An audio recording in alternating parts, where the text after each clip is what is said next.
incomparable setting of St. Peter's Square and a crowd of 500,000 to witness the first coronation of a pope ever held outside the basilica. Preceded by cardinals, archbishops, bishops and heads of religious orders, Pope Paul borne aloft on the sedia gestatoria and flanked by officials of the papal court and the Vatican Guard.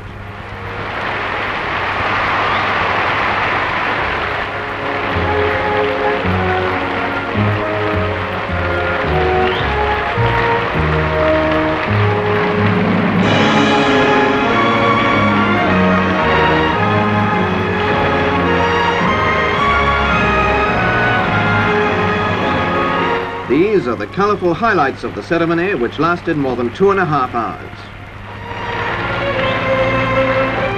Upon the altar, the crown.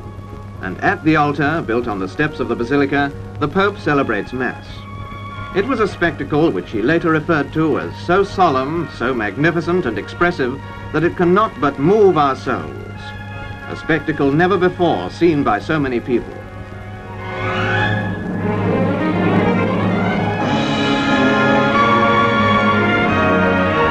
Seated on the chair of St. Peter, clad in magnificent cope and mitre, His Holiness receives the homage of the cardinals.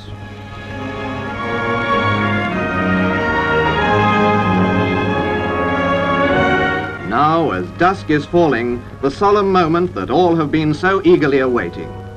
Watched by Italy's President Segni, King Baudouin and Queen Fabiola, among 6 European heads of state, Cardinal Ottaviani places the crown upon the head of the father of princes and kings, guide of the world.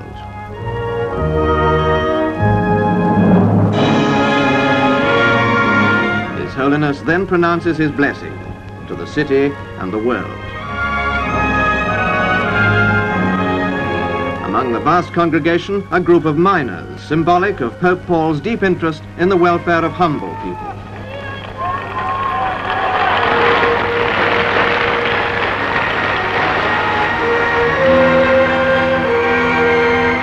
Largely due to the influence of his well-loved predecessor, Pope John, the whole world has turned with great and renewed confidence towards the papacy.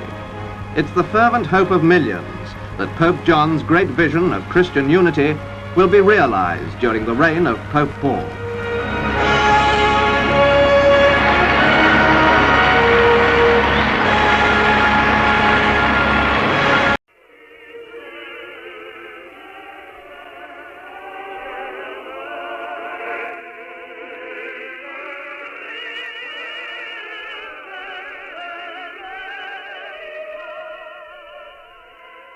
This is Jim Anderson with Frank George in St. Peter's Square in the Vatican. We have just witnessed the opening of the papal mass and coronation ceremony of Pope Paul VI. This, the first outdoors coronation ceremony and mass of this century. St. Peter's Square, below our broadcasting booth here, is jammed, almost shoulder to shoulder with what must certainly be 250,000 people.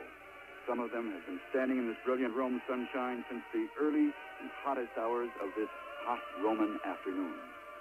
Just before 6, 1 minute before 6, the ceremony started. Through some columns just in front of me, the papal guards in their red military uniforms came marching toward us, and then they swung up towards the steps of St. Peter's Basilica. They were followed by the ornate and splendid uniforms of the papal chamberlains, the choirs, and then the bishops of the church, dressed in their white mitres and white robes. They looked something like the wise men of the nativity scene, all colors and all races.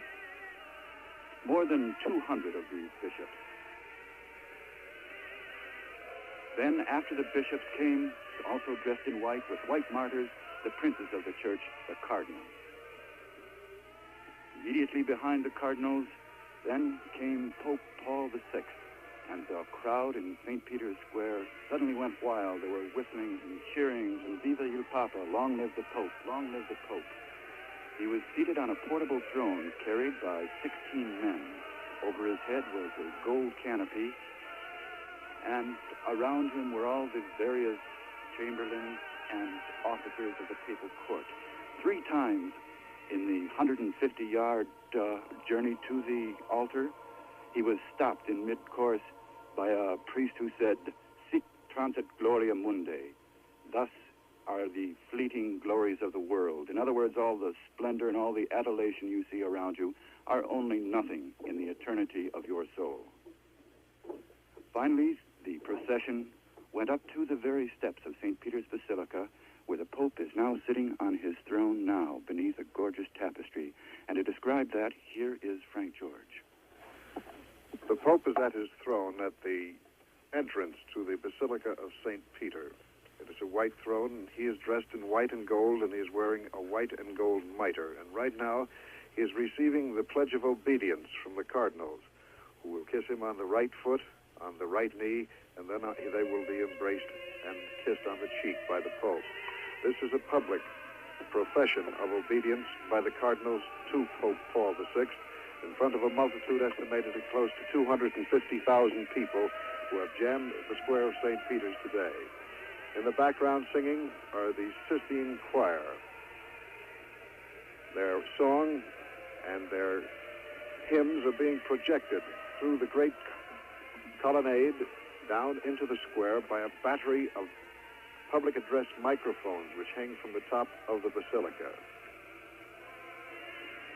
There are more than 200 bishops and mitred abbots who too must make the profession of obedience to the Pope. Their profession is slightly different. For the patriarchs of the Eastern Church and for the bishops, they will kiss him on the foot and on the right knee. And for the abbots who are allowed to wear a mitre, they will kiss him simply on the right foot. With me in the broadcasting booth is Paulist Father Paul V. Maloney of the Church of San Susanna in Rome. Father Maloney has been a Navy chaplain, pastor in Los Angeles, pastor in Grand Rapids, Michigan, among other things, and he is watching now the happy and yet solemn pledge of obedience by the Pope, to the Pope by the cardinals. Father Maloney, what is the real significance behind this act of obedience?